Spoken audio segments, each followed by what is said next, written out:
अस्सलाम वालेकुम। सेठी से सवाल के साथ मैं हूं सैयद आयशा नाज, मेरे साथ मौजूद हैं नजम सेठी साहब। अस्सलाम वालेकुम।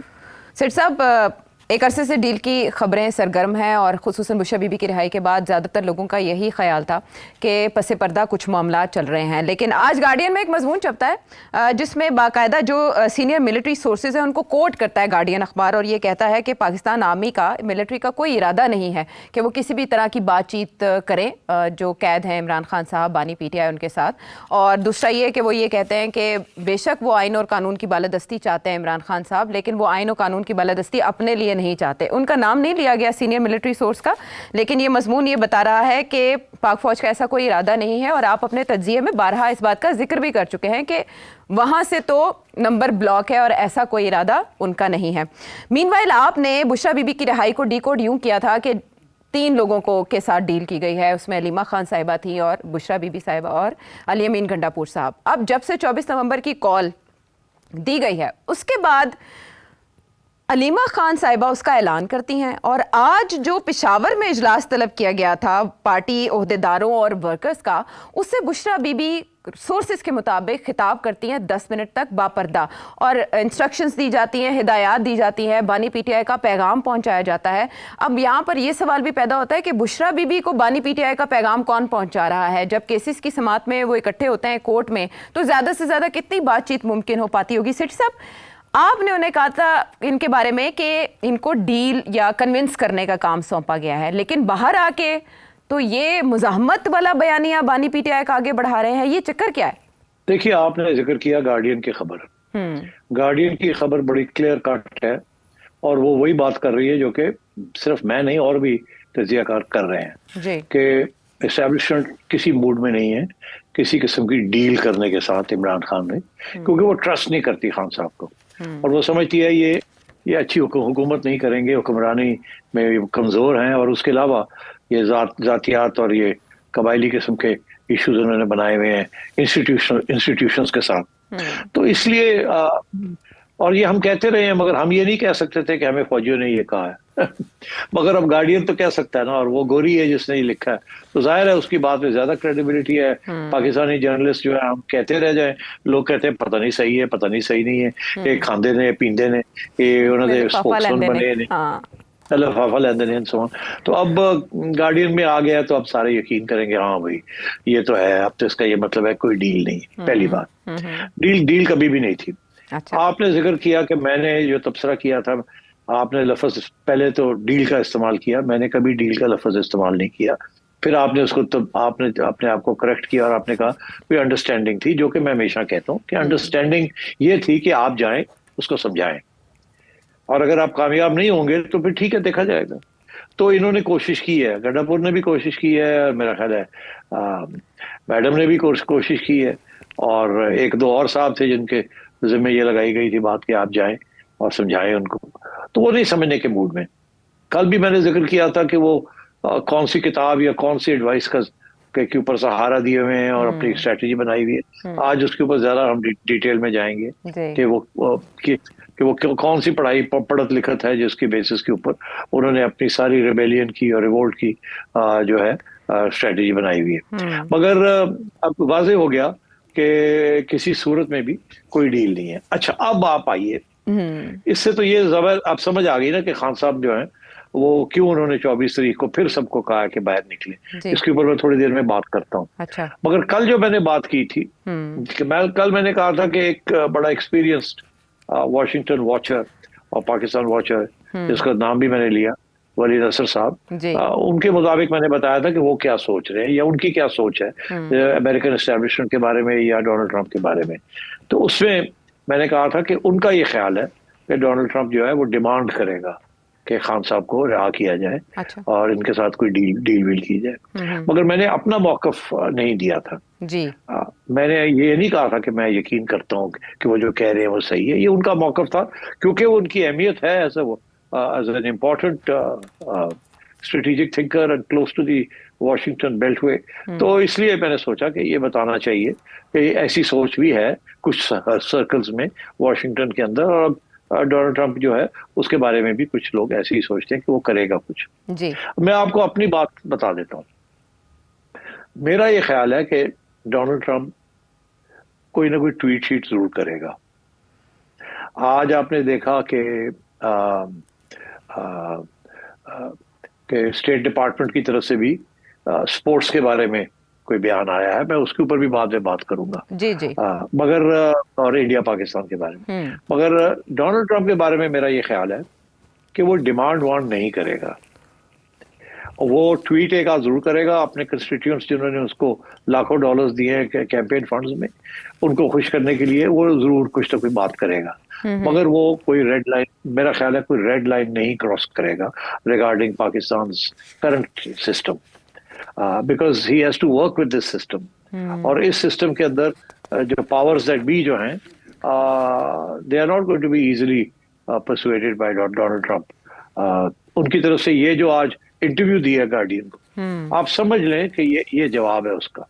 अच्छा, आप समझ लें कि ये जवाब है कि अगर आप हमारे ऊपर कोई डिमांड शांड करेंगे तो ये जवाब है कि we are not going to do a deal with him, number one. तो ये मैं समझता हूँ कि ये बड़ा टाइमली जवाब आया है।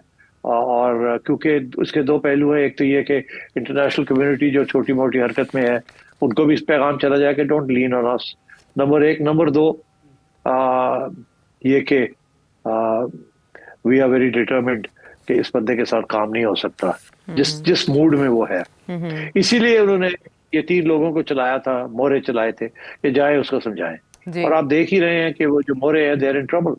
खान उनकी बात नहीं मान रहा, जिसकी वजह से अब एहलिया को भेजना पड़ा कि आप सबको इकट्ठा करें, क्योंकि बददिल हुई भी है पीटीआई, और वो खान के साथ बहुत से लोग इत्तेफाक नहीं करते, जिसके सब की जंग छिड़ी हुई है पीटीआई के अंदर। और अब वो आखिरी एक अटेम्प्ट है, क्योंकि ये खान को तो ना नहीं कर सकते, ना गंडापुर ना कर सकता है, ना उनकी एहलिया उनको बुशरा बीबी कर सकती है, कोई भी नहीं। तो इन्होंने समझाने की कोशिश की होगी और अब सब हैंड्स अप हो गए हैं। उसने आगे से कहा होगा no do this do this, तो अब वो करने की मजबूरी है। अच्छा। अब क्या ये कामयाब होते हैं 24 को, या इसकी पहला कदम है, इसके बाद क्या होगा क्या नहीं होगा। दूसरी तरफ मैंने आपसे पहले भी जिक्र किया था कि वो केसेस तैयार हो रहे हैं कि अब इसको पक्की, अगर ये सुनता नहीं बात तो इसको पक्की तरीके से कहीं ना कहीं किनारे लगाया जाए। तो I am afraid this is not going in the right direction for Imran Khan, इसलिए वो डेस्परेट हो रहे हैं। तो those understanding with these 3 gentleman has failed, they were not able to convince Khan. अब खान की ये लाइन है कि जी निकालो सबको बाहर, जी कौन निकलेगा? तो आप बताएं मुझे, इसके अंदर इतनी डिविजन्स हैं। अब मैंने सुना है कि जनाब बुशरा बीबी ने कहा सब एमएनएस जो है 10-10 हजार बंदा लेके आए। यार गिव मी अ ब्रेक, अभी 1-1 हजार बंदा भी ले आए तो बहुत बड़ी बात है। जिस तरीके से डिविजन्स हुई हुई है और जो बददिली हुई हुई है और डिसएग्रीमेंट्स चल रही है पार्टी के अंदर, ये कोई पार्टी तो नहीं रही ना, ये तो पता नहीं कितनी इसमें फैक्शंस शुरू हो गए। और they don't agree with Khan. वो सारे कह रहे हैं कि यार मुकमुका करो, वापस मेन स्ट्रीम में आओ। ये क्या आपने लड़ाई एक सबसे पावरफुल इंस्टीट्यूशन के साथ लड़ाई ले ली है, और जब चाहे वो बटन दबाएंगे वो इंस्टीट्यूशन हम सारे गायब हो जाएंगे। तो यार क्या व्हाट आर यू डूइंग? सारी पार्टी को तबाह करने लगे हुए हो। मगर खान का ये मौका है, मैं जेल चाहे तुसी भी आओ जेल, कुर्बानियां दो, अल्लाह खैर सला। अब नहीं कोई कुर्बानियां देने के लिए तैयार होंगे, चंद हार्ड लाइनर्स जो कहेंगे ठीक है फड़ के ले जाओ। लीडर्स इनके नहीं है कोई तैयार सफर करने के लिए। सो इसलिए आप देखें ना, नून लीग के लीडर्स 7-8 लीडर्स ने 8-8 9-9 महीने खान की जेलें काटी हैं, सॉलिटरी कन्फाइनमेंट्स काटी हैं। इनमें से कोई नहीं है जो वो कर सकता है। वो एक बेचारे शाह महमूद कुरैशी साहब है, वो पढ़े हुए हैं, मगर कौन उनका सोच रहा है आप मुझे बताएं। खबरें सारी इमरान खान की आती है, शाह महमूद कुरैशी की खबर ही कोई नहीं। वो नंबर 2 है पार्टी में, उसकी कोई खबर ही कोई नहीं ले रहा। तो और भी लोग हैं, वो नियाजी साहब का बेटा है, और दूसरे किसको खबर लेता है उनकी? कोई नहीं ले रहा। खान खान खान खान लगे हुए। तो ये ऐसे पार्टीज नहीं चलती। ये हमारा बड़ा ट्रेडिशनल कल्चर है। You have to protect your people, you have to fight for them. ये नहीं कि they should fight for you all the time. And so I am afraid it's not looking good going forward. ये कोई अच्छी चीज नहीं है। अब ट्रंप, मेरा नहीं ख्याल वो डिमांड करेगा। मेरा नहीं ख्याल इसको कोई ऐसी सिचुएशन होगी कि सऊदी अरेबिया भेज दिया जाए। बहुत से इश्यूज हैं एमबीएस के भी। मेरा नहीं ख्याल कि एक ट्वीट से ज्यादा सपोर्टिव डोनाल्ड ट्रंप जो है वो इससे ज्यादा नहीं करेगा। और वो बात भी यही होगी, let the law take its course, give him a free trial, ठीक है ना, जी। एंड ये इस किस्म की बातें होंगी within the realms of diplomacy. वो जरूर सपोर्ट करेगा इमरान खान को, मगर ये कि जी इसको फेयर ट्रायल होनी चाहिए, जुडिशियल सिस्टम जो है वो ठीक होना चाहिए, इसको जेल फैसिलिटी ठीक होनी चाहिए, और ये कि अच्छी बात है कि अगर नए इलेक्शन इसको मिला जुला के फिर से कुछ चीज हो जाए, ऐसी बात करेगा। ये आई डिमांड कि आप इमरान खान को निकालें, ऐसी कोई बात नहीं। अच्छा, यही जो गार्डियन का मजमून है, एक तरफ तो ये कहता है कि मिलिट्री इंटरेस्टेड नहीं है, लेकिन इसका जो दूसरी हेडलाइन है वो ये कि फॉर्मर सुपरस्टार ने गार्डियन को बताया कि he would be willing to engage with army leadership, यानी वो तो विलिंग हैं, तो प्रेशर तो जाहिर है वो बढ़ाएंगे। और अब जो 24 नवंबर की तारीख है उसके लिए बुशरा बीबी ने सोर्सेज के मुताबिक ये भी कहा है कि जो पार्टी रहनुमा MNA या MPA एहतजाज से पहले गिरफ्तार हुआ वो भी पार्टी से बाहर समझा जाएगा। तो सेठी साहब, आपने कहा कि खान साहब तो चाहते हैं सारे उनके साथ जेल में हो, अब वो तलबा और नौजवानों को भी मोबिलाइज कर रहे हैं और कह रहे हैं उनको कि हकीकी आज़ादी के लिए बाहर निकलें। अली अमीन गंडापुर साहब के भी ऐसे ऐलाना सामने आ रहे हैं कि जो सरकारी स्कूल मुलाजमीन है वो भी इस एहतजाज में शरीक होंगे। प्लानिंग तो चल रही है, लेकिन बुशरा बीबी जो इन इंतजामात का जायजा ले रही हैं और बानी PTI का पैगाम पहुंचा रही हैं, उनका भी जेल का रास्ता तो दोबारा हमवार नहीं हो जाएगा? सबके जेल के रास्ते हमवार हो जाएंगे। ये एहतजाज करेंगे या करने की कोशिश करेंगे, ये फेल हो जाएगा और फिर गिरफ्तारियां लंबी होंगी और फिर ये कोई कंसेशंस नहीं होंगी। और मेरा ख्याल है कि अब जो अदालतें भी हैं वो भी इतनी आसानी के साथ लोगों को नहीं बाहर निकाल सकेंगी। तो अनफॉर्चुनेटली दिस इज बड़ी अफसोस की बात है कि हालात इस यहाँ तक आ गए हैं कि ना इधर की पार्टी ना उधर की पार्टी कोई भी कानून की बालादस्ती या फेयरनेस इन चीज़ों में कोई यकीन नहीं रखता।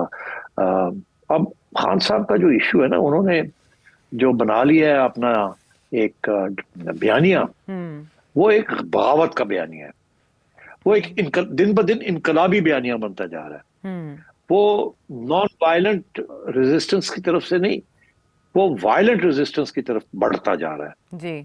हालांकि वो कहते नहीं है कि आप वायलेंस करें, मगर जो उसका रुख है, जो उसके अंदर जज्बा है या जिसको वो उकसाने की कोशिश कर रहे हैं, वो एक वायलेंट तरीके की तरफ जा सकता है या उसको उकसाने की कोशिश की जा रही है।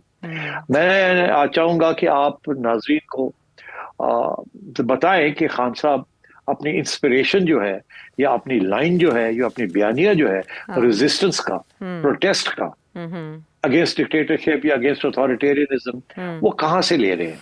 वो मैंने कल भी एक जिक्र किया था एक किताब का, आज मैंने पूरी रिसर्च करके कुछ और भी डिटेल्स निकाले हैं, वो जरा दिखाएं इनको कि खान साहब कौन सी किताबें की समरीज उनको, इनके एडवाइजर्स जो हैं जो अमेरिका में बैठे हैं या यूके में बैठे हैं, वो कौन कौन सी समरीज ब्रीफ पॉइंट्स बना के इनको भेज रहे हैं, जो कि खान साहब पढ़ के आए हैं और जो कि 2014 से वो लगे हुए हैं कि जी इस तरीके से रेजिस्टेंस करनी है और ये करना है और वो करना है। वो जरा आप दिखाएं ना कि वो किताबों में क्या लिखा हुआ है। और शाह साहब जो है, जीन साहब वो मास्टर हैं ये पुरानी चीजों के, 4 5 6 किताबें उन्होंने लिख दी हैं, सबकी तस्वीरें दिखाएं आप कि ये किताबें हैं, इनकी समरीज बना के इनके जो यूके में लोग बैठे हुए हैं, नॉट पाकिस्तानी, उनके जो अदर गोरे एडवाइजर्स हैं, वो इनको क्या बता रहे हैं कि ये these are the tactics that you should follow and that he is been following and he thinks that they will succeed, because ये काफी डिटेल में है how to protest non violently. जाहिर है ये तो कोई किताब नहीं छाप सकता ना हाउ टू प्रोटेस्ट वायलेंस, वो अंदर हो जाएगा उसी कल्चर के अंदर, कहेंगे ये तो अगेंस्ट द लॉ है, तो वो नॉन वायलेंट है बट इट्स गियर्ड, वो अगर आप वहीं से आप थोड़ा सा आगे बढ़ जाए तो वो वायलेंट हो जाता है, it becomes violent, it depends on how the state reacts to it. तो खान साहब के जो सारे पोस्टर्स हैं they are taken from those books, Khan साहब के टैक्टिक्स हैं they are taken from those books, each and every one. इसीलिए वो जब डिटेल में ब्रीफिंग देते हैं अपने लोगों को तो वो ब्रीफिंग ऐसी लगता है कि उन किताबों की समरी है पॉइंट वाइज, ये करें ये करें ये करें। अभी जो हाल ही में जो खान साहब का लंबा चौड़ा बयान आया है, सिट-इन्स करें, ये करें वो करें, सिंध में ये, it's all part of the dialogue or the proposals in these books. और मैं समझता हूँ these are very important reference points for Khan साहब and his advisors. तो आप जो लोग यकीन नहीं करते तो पढ़ लें, इनमें से एक आध किताब पढ़ लें, आपको पता चल जाएगा कि Khan is doing exactly what is proposed in these books. और वो किसने इनको ये फॉरवर्ड की हैं, ये किसने समरी बना के दी है। और खान साहब ये अभी से नहीं, खान साहब 2014 से यही इसी के ऊपर यकीन रखते हैं, and he is been doing it. हो सकता है कि पुराने जमाने में भाई लोगों ने इनको दिखाई हो, जिन्होंने बनाया था इसको, तो अब क्या पता हमें किसने दिया और किसने नहीं दिया। बहरहाल ये है कि अब ये खान साहब is guided by some of these books. ठीक, और ये हम देख रहे हैं कि जो इवन कलर स्कीम तक जो है वो भी मुस्तार जैसे ली गई है, और वो शो कर रही है कि आपको रेजिस्टेंस रखनी पड़ेगी अगर आपने जो इस्तबदाद है या जो कब्ज़ा है उससे अपने आप को आज़ाद करवाना है। तो वही इशारे हैं जो उन किताबों में मिलते हैं, और हम देख रहे हैं टेक्स्ट भी जो उसका फ़ॉन्ट है वो भी इंस्पायर्ड बाय, और वो ये शो करता है कि आपको स्ट्रगल करनी पड़ती है फ्रॉम डिक्टेटरशिप टू डेमोक्रेसी, जिसका कल आपने हवाला दिया, वो भी हम किताब दिखा रहे हैं और बाकी किताबें भी। तो रिक्वेस्ट भी की थी खान साहब ने, जेल में कुछ किताबें मंगवाई भी थी, वो भी इसी तरह के मवाद पर मबनी थी। तो ये बड़ा इंटरेस्टिंग है कि जेल में किताबें पढ़ते हुए और इस तरह की चीज़ों को फॉलो करते हुए आप जेल में बैठे हुए कैंपेन चला रहे हो। लेकिन 24 नवंबर का दिन बहरहाल उनकी कॉल के बाद से खासा इंटरेस्टिंग हो चुका है। सिट साहब, स्टूडेंट्स को बाहर निकालने की बात हो रही है, और शेर अफजल मरवा साहब तो टीवी प्रोग्राम्स में कह रहे हैं कि हमें 2-3 लाख लोग चाहिए। बांग्लादेश में अगर 5 लाख स्टूडेंट्स आके तख्ता पलट सकते हैं हुकूमत का, तो पाकिस्तान में ऐसा क्यों नहीं हो सकता? तो डू यू थिंक कि अब वो 24 नवंबर को स्टूडेंट्स या जो यूथ है पाकिस्तान की, वो इमरान खान साहब की कॉल पे बाहर आएगी और यहाँ बांग्लादेश की तरह का कोई चेंज आ सकता है? नहीं, यूथ निकलेगी, मगर वो सिचुएशन नहीं है कि जैसे सारे पाकिस्तान में सारे स्टूडेंट्स बाहर आ जाएं। I don't think we are very divided, this country is very deeply divided, और बड़ी मायूसी है और बेचैनी भी है, मगर मायूसी भी बड़ी है। वो आपने सुना नहीं अभी जो नया सर्वे हुआ है कि कितने % लोग जो है वो पाकिस्तान छोड़ के जाना चाह रहे हैं? 40%। 30 से 40। हाँ, तो मतलब है कि आप सोच लें कि that is an expression of मायूसी, कि जी अब क्या, हम कहाँ, ये मुल्क कहाँ जा रहा है, क्या होगा क्या नहीं होगा। अगर ये मायूसी ना होती तो गुस्सा होता तो वो प्रोटेस्ट करते। अब वो प्रोटेस्ट वाले हैं, बट वो दिन ब दिन कम होते जा रहे हैं। उसकी वजह ये है कि पहले तो ये है कि वो जो इन्फ्लेशन हो रही थी, महंगाई हो रही थी, वो रुक गई है। दूसरा ये है कि थोड़ी इमदाद आ गई, IMF से कारोबार फिर शुरू हो गए लोगों के, और स्टेबिलिटी आनी शुरू हो गई है, एंड सो ऑन। तो इसलिए मेरा ख्याल है कि I think the call will be largely unsuccessful. अब जरूर निकलेंगे लोग, गंडापुर साहब भी बेचारे पूरी कोशिश करेंगे, चलो जी एक बार फिर टिक्का लगाओ, बट आई थिंक चांसेस यही है कि ये वो वलवला, ये वो जज्बा, लॉन्ग मार्च जो होती है, लाखों लोग निकलते हैं, आते हैं, झड़पें होती हैं, मारे जाते हैं, पहुंच जाते हैं, घेराव हो जाता है। आई डोंट थिंक दैट्स वो इनकलाबी सिचुएशन होती है। I don't think that's going to happen. हाँ, लेकिन बावजूद इसके कि बुशरा बीबी और अलीमा खान और अली अमीन गंडापुर साहब कोशिश करते रहे कि वो किसी तरह से मामलात बेहतर बना सकें, इमरान खान साहब के पेश नज़र टारगेट कोई और है। सिट साहब, 24 नवंबर से पहले कोई मज़ीद कोशिश की जाएगी, कोई अनहोनी हो सकती है, किसी को ब्रिज किया जाएगा? नहीं समझ आई आप किसकी तरफ इशारा कर रहे हैं? यानी ये कोशिश, खुल के बात करें। ये कोशिशें जो बुशरा बीबी ने या अलीमा खान साहिबा ने या अली अमीन गंडापुर साहब ने अपने तौर पे की, जाहिर है इमरान खान साहब कैद में हैं, ज़्यादा से ज़्यादा कितना पैगाम जा सकता है? क्या किसी और लेवल से कोई ऐसी एफर्ट की जाएगी कि इमरान खान साहब 24 नवंबर की कॉल वापस ले लें? नहीं, मेरा नहीं ख्याल। आपने वो गार्डियन वाली बात अब जो हम करते थे वो पक्की हो गई ना। एस्टैब्लिशमेंट कहती है हम we are not interested in talking to him, he is interested in talking to us. तो इसीलिए तो उन्होंने इनको भेजा था कि अच्छा भाई, if you are interested in talking to us, आओ फिर बात करो, क्या तुम चाहते हो, और जो तुम ये कहो ये नहीं हो सकता, ये नहीं हो सकता, ये नहीं हो सकता, ये नहीं हो सकता, ठीक, अगर ये सही है तो फिर आगे बात करो। वो कहता है नहीं, वो तो कहता है आपको उड़ाएं, अभी मैं अभी वापस आऊं और मैं पावर सीज करूं और मैं सबको जेलों में डालूं और मैं देख लूंगा सबको। वो तो ये कह रहे हैं, तो ये तो नहीं हो सकता ना, ये तो नहीं हो सकता।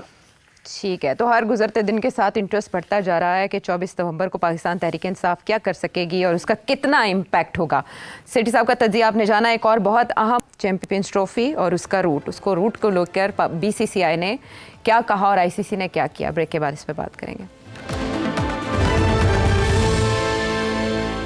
शो में साथ देने का शुक्रिया। और अब मामला चैंपियंस ट्रॉफी का, जिसमें वैसे तो 8 ममालिक शिरकत करते हैं, लेकिन भारत के रवैये की वजह से अब जैसे यह आलमी मामला बन चुका है। और इसकी तरफ इशारा भी किया कि वेदांत पटेल भी इस पर गुफ्तगू करते हुए पाए गए, क्योंकि हर जगह ये क्वेश्चन किया जाता है कि चैंपियंस ट्रॉफी का फ्यूचर क्या है, क्या बनेगा, पाकिस्तान को इससे क्या मिलेगा और भारत का रवैया कैसे बदल सकता है। सेठ साहब, इसमें 2 बड़ी अहम डेवलपमेंट हुई है। एक तो ये कि यूएई से ट्रॉफी आई थी पाकिस्तान में, उसने टूर करना था, जैसे ये रूटीन का मामला है कि पाकिस्तान दिफाई चैंपियन है तो उसके बाकायदा रूनुमाई होनी थी। लेकिन उस रूट में अचानक पीसीबी की जानिब से कुछ ऐसे इलाकों को शामिल किया गया जो इंडिया को चुभ गए, भारत को चुभ गए। और उस पर जय शाह साहब ने फौरन वो ट्वीट जो पीसीबी की तरफ से आया उसको लेकर उन्होंने कहा आप ये कैसे कर सकते हैं, ये तो आपकी सवाबदीदी नहीं है, ये तो आईसीसी ने ऐलान करना होता है रूट का।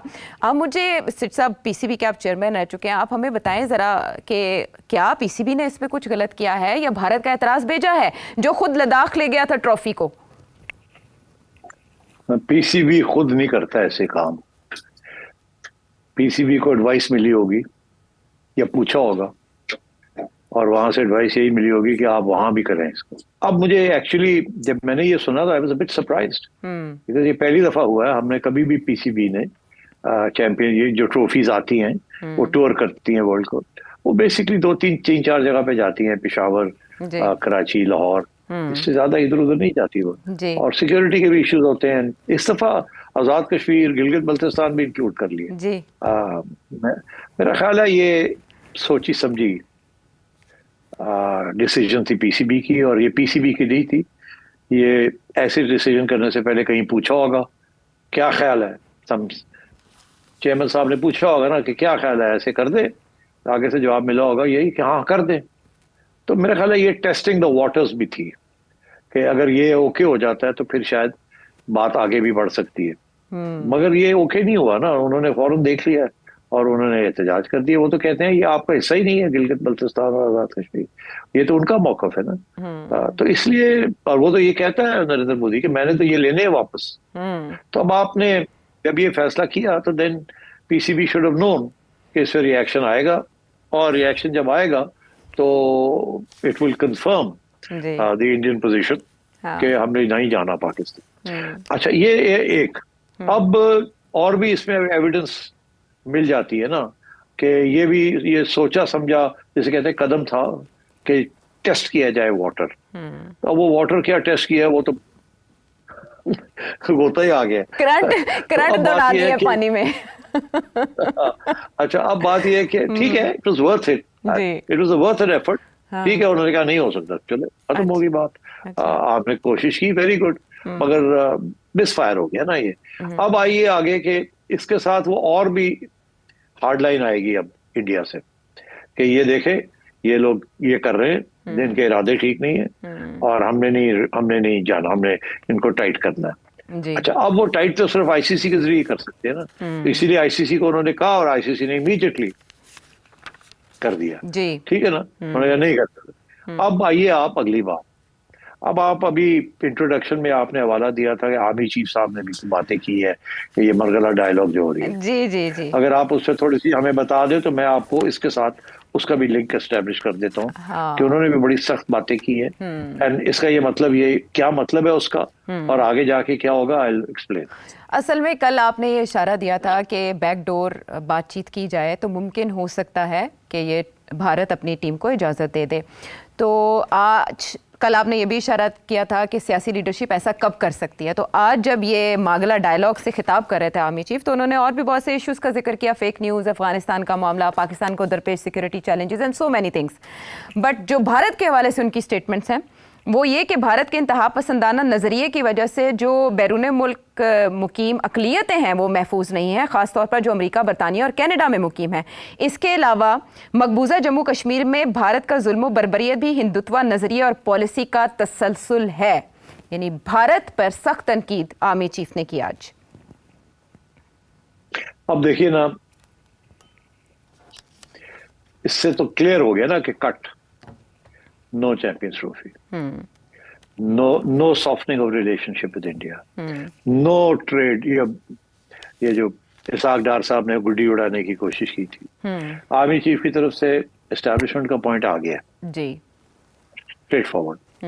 उनको चैंपियंस ट्रॉफी क्रिकेट शिकेट से नहीं है, उनको अपनी स्ट्रेटेजिक इंटरेस्ट जो हैं, जो वो सोचते हैं कि that is the way to deal with this situation, उन्होंने वो अपना मौक़िफ़ दे दिया। अब इसके बाद तो इट्स अनलाइकली ना कि भारत की तरफ से वो क्रिकेट टीम भेजेंगे। मेरा ख्याल है आपने देखा ना, मैंने इशारा किया था कि जो कश्मीर में, मकबूजा कश्मीर में जो पार्लियामेंट के अंदर जो डिमांड्स पेश की गई हैं कि जी 370 को रिस्टोर किया जाए, और इल्ज़ाम लग रहे हैं उमर अब्दुल्ला के ऊपर कि आप you are in touch with, आपको उधर से इंस्पिरेशन आ रही है and so on and so, ये इल्ज़ाम लग रहे हैं ना इंडियन मीडिया के कि आप जो है you are acting on behalf of and so on. तो although that's not the case but still, तो आई थिंक ये हार्ड लाइन जो है इज बिकॉज हमारी तरफ से और आज़ाद कश्मीर और जम्मू कश्मीर के अंदर देयर इज अ सेंटिमेंट कि जी जो फेडरल गवर्नमेंट ने वहाँ किया है वो गलत है, we want special status back. So I think reaction में Indian government is taking a hard line. वहाँ भी नरेंद्र मोदी ने बड़ी सख्त बातें की हैं अगेंस्ट दी कश्मीर असेंबली, और अब ये चैंपियंस ट्रॉफी के ऊपर भी मैंने कहा ना, कबड्डी भी खत्म कर दी और ब्लाइंड क्रिकेट भी नहीं, हालांकि कभी आज तक कबड्डी हमेशा आ जाती थी और ब्लाइंड क्रिकेट आ जाती। तो ये पैटर्न है, और उस पैटर्न में अब आपने देख लिया कि जैसे कहते हैं ना कि नो एब्सोल्युटली नॉट, चीफ साहब ने कर दिया, तो खत्म वही बात है। लेकिन अब आगे देखना ये है कि दोनों तरफ से एब्सोल्युटली नॉट हो गया ना, तो अब बात यह है कि अब आगे देखना यह है कि पाकिस्तान क्रिकेट बोर्ड ये अब क्या पोजीशन लेते हैं कि हाइब्रिड के एक्सेप्ट करते हैं या नहीं करते, या फिर कोई और रास्ता ढूंढते हैं, आई डोंट नो। मगर जाते जाते एक बात मैं जरूर कह दूं, अब चैंपियंस ट्रॉफी की बात हो रही, बहुत से लोगों का ये कहना है, मुझे कुछ इंडिया से भी वो लोगों ने पूछा है कि अगर मियां नवाज शरीफ साहब नरेंद्र मोदी साहब से राब्ता करें और कहेंगे कि चैंपियंस ट्रॉफी पाकिस्तान में होने दें, तो कुछ लोग मुझे ये कहने की कोशिश कर रहे हैं कि फिर चांसेस ब्राइट हैं। अच्छा, फिर चांसेस ब्राइट हैं कि अगर मियां साहब ये करें। अच्छा, मेरा इसके बारे में दो मेरी कमेंट्स हैं। पहली बात तो ये है कि अब सवाल ही पैदा नहीं होता कि मियां साहब ऐसी को बात करें after the army chief statement, in my view.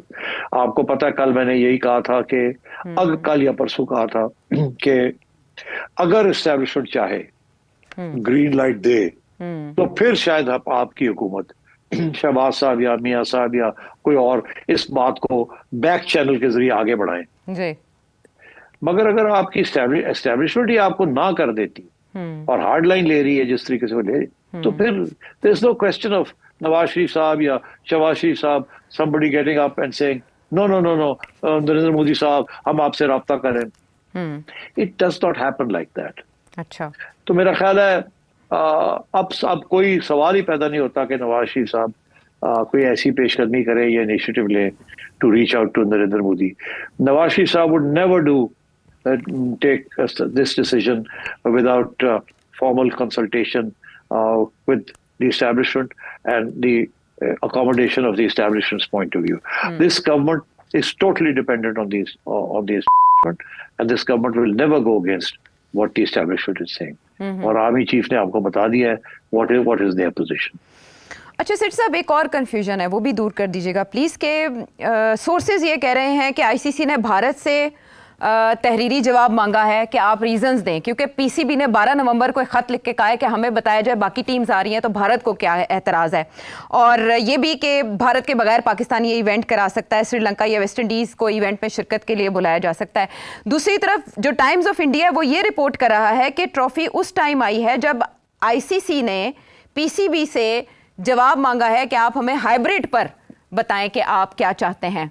तो आईसीसी ने असल में किया क्या, क्योंकि ये सब सोर्सेस कोट कर रहे हैं। बात यह है कि आईसीसी तो चाहती है कि हाइब्रिड हो जाए।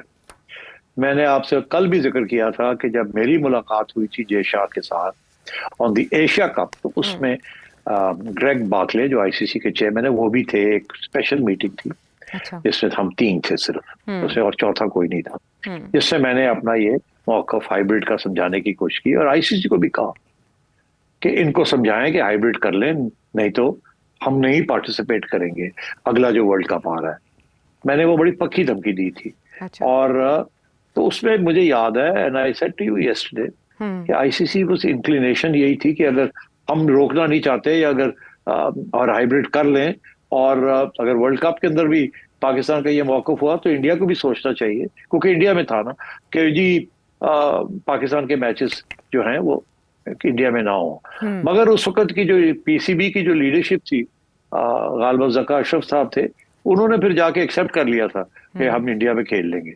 तो अब बात यह है कि उसको आगे नहीं बढ़ाया इस हाइब्रिड मॉडल को। अच्छा। अब पता नहीं क्यों नहीं बढ़ाया। It was a perfectly decent step by step approach कि जब तक ये मसला हल नहीं होता उस वक्त तक इंडिया पाकिस्तान खेलने तो चाहिए ना, एंड सो ऑन। क्योंकि ये मामला is not about between PCB and BCCI, ये गवर्नमेंट्स का मामला है। In the meanwhile compromise, boards को कॉम्प्रोमाइज करके गेम को तो आगे चलाना चाहिए ना जी। तो अब अनफॉर्चुनेटली अब ये लेटेस्ट पोजीशन ऐसी है कि ये हमें, मुझे ऐसे लग रहा है कि we are pushing ourselves into a corner, और हमें ये ना हो कि फिर हम यहाँ से भी निकलना मुश्किल हो जाए। और शुक्र है कि अभी पीसीबी की तरफ से डायरेक्ट कोई बात नहीं आई, नकवी साहब ने खुद अपनी तरफ से कुछ नहीं कहा, मीडिया के जरिए ये जंग चल रही है। तो ये ठीक है मीडिया के जरिए चले, मगर at the end of the day my approach is कि let's be realistic and let's not let cricket not suffer. अगर एक पार्टी जो है वो पॉलिटिक्स ला रही है तो we should not bring politics into it.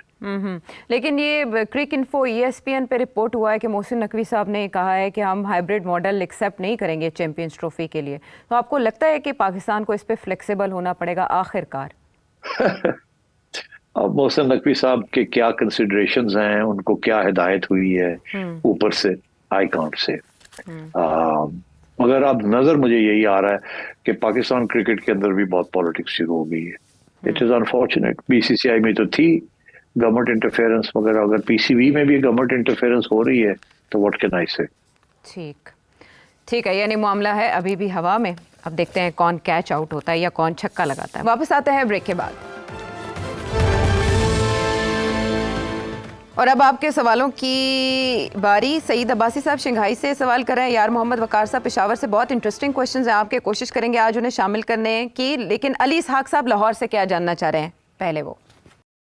सेठ साहब, आपकी तकरीबन 100 में से 99% पेशन गोई दुरुस्त साबित होती है। जैसे आपने पीछे आईनी तरमीम के हक में पेशन गोई की थी कि वो अक्टूबर में होकर रहेगी, मौलाना साहब भी उसके वो दस्तखत करेंगे, वैसे का वैसा ही हुआ।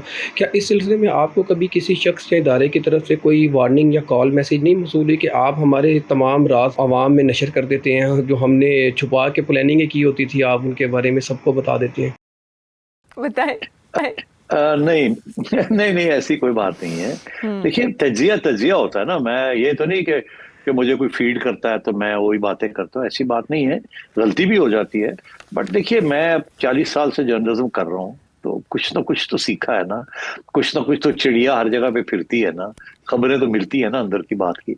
तो उसके ऊपर थोड़ा सा भी इशारा भी मिल जाए कि ये भी सोच है, तो वहां से फिर बंदा अपने सियासी एक्सपीरियंस की बेसिस के ऊपर और नॉलेज की बेसिस के ऊपर बंदा आगे प्रेडिक्शन बना सकता है। ये इतनी मुश्किल काम नहीं है। आमतौर पे लोग करते नहीं है बिकॉज होमवर्क नहीं किया होता। I do homework, plus context पढ़े हैं, और चिड़िया हर जगह पे फिरती है। तो ऐसी बात नहीं है। मुझे नहीं कभी किसी किस्म की भी ये आया कि आपने ये बात क्यों कर दी या क्यों नहीं की।